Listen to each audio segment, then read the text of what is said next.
This is Lewis Art for Boxing Social in association with Empire Fight Store and William Hill. Delighted today to be joined with Dean Whyte. It's a big day. We've got the press conference for Anthony Joshua versus Dillian Whyte, a rematch. But other than that, how's things been, mate? How you been? Yeah, all good, my man. Yeah, we're here at Sion Park again. You know, it seems this is the home of Joshua when he does his press conferences. But look, we're in for a good press conference. Hopefully a respectable press conference from both guys. You know, as we've evolved in our years being in the sport together, hopefully there'll be some needle, but a little bit of respect. And we'll make for a great fight down the line in a few weeks. I see you said respect there, but what do you sort of expect from this press conference? I mean, AJ and Dillian, they sort of came up together in a way, fought in the amateurs, fought in the pros, sort of both their careers have come up together. There's always been talk, they'd always sort of, one day they'd meet again and it's finally getting it happening, but for sort of their first face-to-face again, what were you sort of expected? Let's see what mood Dillian's in. I mean, that's really what it boils down to, man, you know what I mean? I think AJ's quite plain sailing, you know what I mean? His version of kicking off is a bit different than Dillian's kicking off, especially verbal matching. I don't think he's a lyricist in terms of, you know, how to, you know, kind of clash and with Dillian, man, he's a mouthpiece. But look, let's see what happens with both guys. We'll see it's a nice sunny day. Hopefully both guys are in good spirits and they'll come, they'll do their piece. And to be honest, like, I mean, they don't need to sell the fight. There's nothing to sell. This is a fight that sells itself.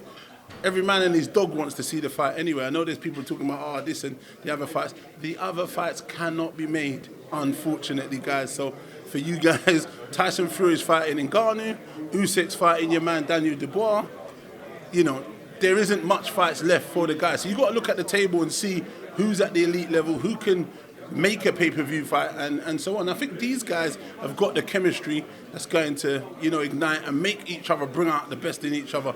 Dillian Whyte is not the same Dillian Whyte from 2015, and neither is Anthony Joshua. But I mean, Dillian Whyte's now so much more composure, experience, and so on. You know what I mean? So I think it's going to be an interesting fight. With everything that you've just mentioned there, AJ and Dillian, they could have sort of rematched so many times, but now with their careers on trajectories and the way that it sort of happened, why do you think now was sort of the best time for the rematch to happen? If you look at both guys' careers of late, they've both coming off a couple of losses in the last few years, and it's just managed to gel at this particular moment. So, you know, they've got to take what they're given.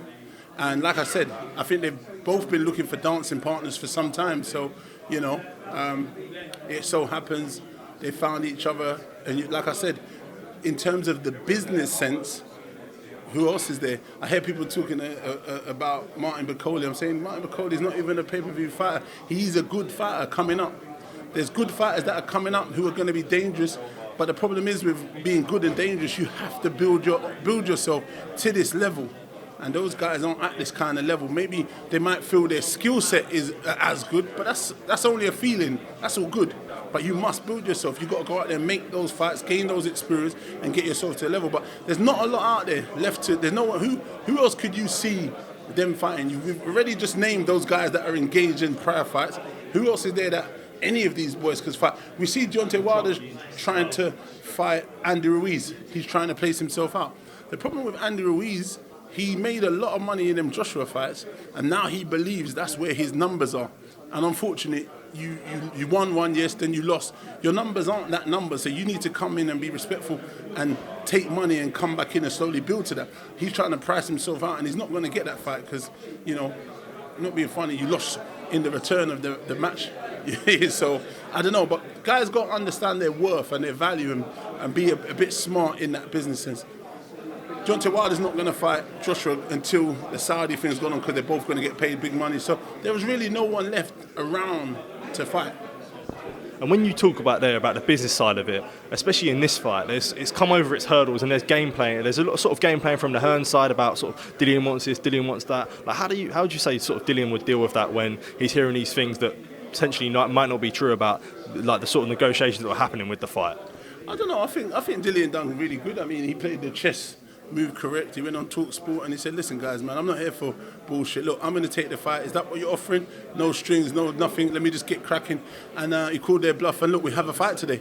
They obviously talked about the rematch and so on.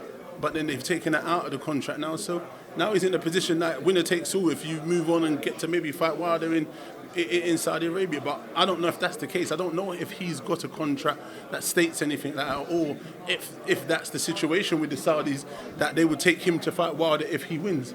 But Dillian needs to win on August the 12th. That's what we know. He needs to, formulate a great plan with his team.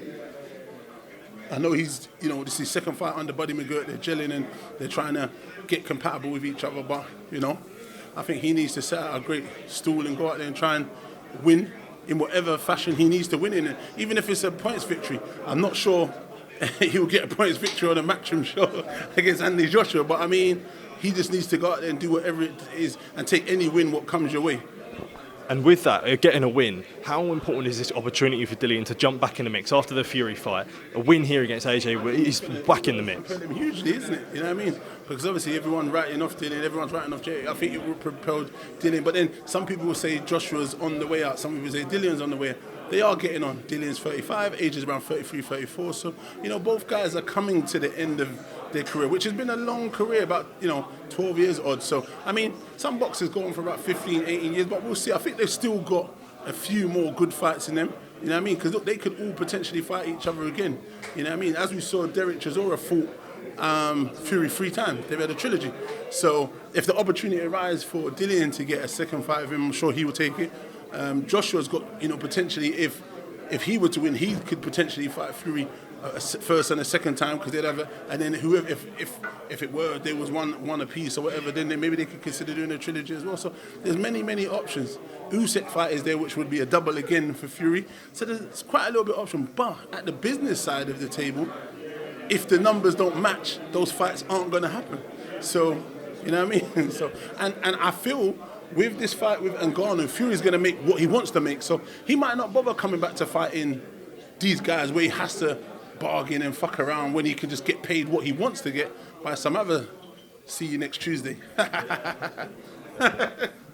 Well, Dean, thank you for your time. I appreciate you taking the time to speak to me, and all the best, man. Thank you, bro. Cheers, man.